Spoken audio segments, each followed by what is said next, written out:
بسم اللہ الرحمن الرحیم۔ السلام علیکم ورحمۃ اللہ وبرکاتہ۔ میرے پیارے اسلامک ایڈوائزر کے ساتھیوں، امید ہے آپ سب لوگ خیریت سے ہوں گے۔ حضرت یوسف علیہ السلام کی آزمائش تمام انبیاء کرام کی طرح حضرت یوسف علیہ السلام کو بھی اللہ کی رضا و خوشنودی حاصل کرنے کے لیے سخت آزمائشوں سے گزرنا پڑا۔ چنانچہ والد محترم کی شفقت و محبت سے محروم کرنے کے لیے سوتیلے بھائیوں نے سازش کر کے آپ کو اندھیرے کنویں میں ڈال دیا، پھر ایک قافلے کے ذریعے عزیز مصر کے ہاتھوں بیچ دیے گئے۔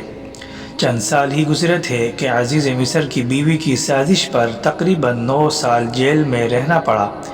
جب آپ نے ان تمام مراحل کو صبر و استقامت کے ساتھ طے کر لیا تو اللہ تعالیٰ نے آپ کے اندر حلم و وقار، امانت و دیانت اور عزت و شرافت جیسی صفات مکمل طور پر پیدا فرما دی۔ آپ کے اس صبر و استقامت کی بنا پر بچھڑے ہوئے بھائیوں کو ملا دیا، والد کی گئی ہوئی بینائی واپس کر دی، اور سب سے بڑھ کر آپ کو جیل خانے سے نکال کر نبوت و حکومت سے بھی سرفراز فرما دیا۔ اسی طرح اللہ تعالیٰ صبر کرنے والے اپنے مخلص بندوں کو دین و دنیا کی دولت و عزت عطا فرمایا کرتا ہے۔ آنکھ کی بناوٹ۔ اللہ تعالیٰ نے انسان کی آنکھیں بنائی جن کی پتلیوں میں لاکھوں بلب لگا دیے۔ ان میں کچھ بلب ایسے ہیں جن سے رنگ کا پتہ چلتا ہے، کچھ ایسے ہیں جن سے دوری کا پتہ چلتا ہے، اور کچھ ایسے ہیں جن سے سائز کا پتہ چلتا ہے۔ اگر ان میں سے ایک بھی بلب بجھ جائے تو کالے گورے، دوری، نزدیکی اور موٹے پتلے ہونے کا علم ختم ہو جائے اور تمام چیزیں ایک جیسی نظر آنے لگیں۔ آنکھ کے اندر اتنے سارے بلبوں کا روشن کرنا اللہ تعالیٰ کی بہت بڑی قدرت ہے۔ جمعے کی نماز ادا کرنا۔ نبی کریم صلی اللہ علیہ وسلم نے فرمایا، جمعے کی نماز جماعت کے ساتھ ادا کرنا ہر مسلمان پر لازم ہے، مگر 4 لوگوں پر لازم نہیں۔ نمبر 1 وہ غلام جو کسی کی ملکیت میں ہو، نمبر 2 عورت، نمبر 3 نابالغ بچہ، نمبر 4 بیمار۔ ابو داود۔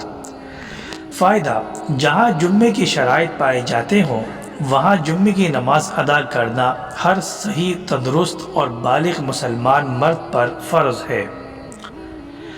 دروازے پر سلام کرنا۔ نبی کریم صلی اللہ علیہ وسلم جب کسی کے گھر کے دروازے پر آتے تو بالکل سامنے کھڑے نہ ہوتے بلکہ دائیں طرف یا بائیں طرف تشریف فرما ہوتے اور السلام علیکم فرماتے۔ ابو داود۔ ایک اہم عمل کی فضیلت: مسجد سے تکلیف دینے والی چیز کو دور کرنا۔ نبی کریم صلی اللہ علیہ وسلم نے فرمایا، جس نے مسجد میں سے ایسی چیز باہر کر دی جس سے تکلیف ہوتی تھی، جیسے کوڑا، کباڑا، کانٹا، کنکر، پتھر، تو اللہ تعالیٰ اس کے لیے جنت میں ایک گھر بنا دے گا۔ ابن ماجہ۔ قبلے کی طرف تھوکنا۔ نبی کریم صلی اللہ علیہ وسلم نے فرمایا، جس نے قبلہ رخ بلغم اور تھوک پھینکا وہ قیامت کے دن اس حالت میں آئے گا کہ وہ بلغم اس کے دونوں آنکھوں کے درمیان چپکا ہوا ہوگا۔ ابو داود۔ دنیا و آخرت میں کامیابی کا ذریعہ ہے، یعنی دنیا آخرت میں کامیابی کا ذریعہ ہے۔ نبی کریم صلی اللہ علیہ وسلم نے فرمایا، دنیا ایسے آدمی کے لیے بہت ہی اچھا گھر ہے جو اس کو آخرت میں کامیابی کا ذریعہ بنائے اور اللہ تعالیٰ کو اس کے ذریعے راضی کر لے، اور وہ ایسے آدمی کے لیے بہت ہی برا گھر ہے جس کو آخرت کے کاموں سے روک دے اور اللہ تعالیٰ کو ناراض کر دے۔ مستدرک۔ انصاف کا ترازو۔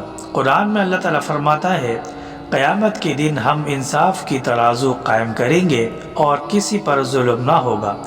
اگر رائی کے دانے کے برابر بھی کوئی عمل ہوگا تو ہم اس کو حاضر کر دیں گے اور ہم حساب لینے والے کافی ہیں۔ سورہ انبیاء۔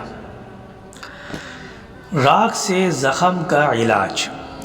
غزوہ احد میں جب نبی کریم صلی اللہ علیہ وسلم کا چہرہ مبارک زخمی ہو گیا تو آپ صلی اللہ علیہ وسلم کی صاحبزادی حضرت فاطمہ رضی اللہ تعالی عنہ خون دھو رہی تھی اور حضرت علی رضی اللہ تعالی عنہ زخموں پر پانی ڈال رہے تھے۔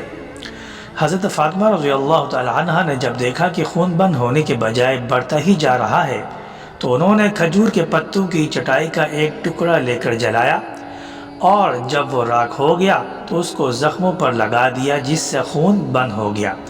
بخاری۔ فائدہ: حکیموں نے لکھا ہے کہ ٹاٹ اور کھجور کی چٹائی کی راکھ بہتے ہوئے خون کو روکنے میں بے حد مفید ہے۔ قرآن کی نصیحت۔ قرآن میں اللہ تعالیٰ فرماتا ہے، اس وقت کو یاد کرو جب تمہارے رب نے تم کو خبردار کیا تھا کہ اگر تم شکر کرو گے تو تم کو اپنی نعمتیں اور زیادہ دوں گا، اگر تم ناشکری کرو گے تو یقین جانو میری سزا بڑی سخت ہے۔ میرے محترم ساتھیوں، اسلامک ایڈوائزر کے پیارے ساتھیوں، امید ہے آپ کو ہماری ویڈیو پسند آئی ہوگی۔ پسند آنے پر ہماری ویڈیو کو لائک کریں، اپنے دوستوں کے ساتھ اس کو شیئر کریں اور ہمارے چینل کو سبسکرائب کریں۔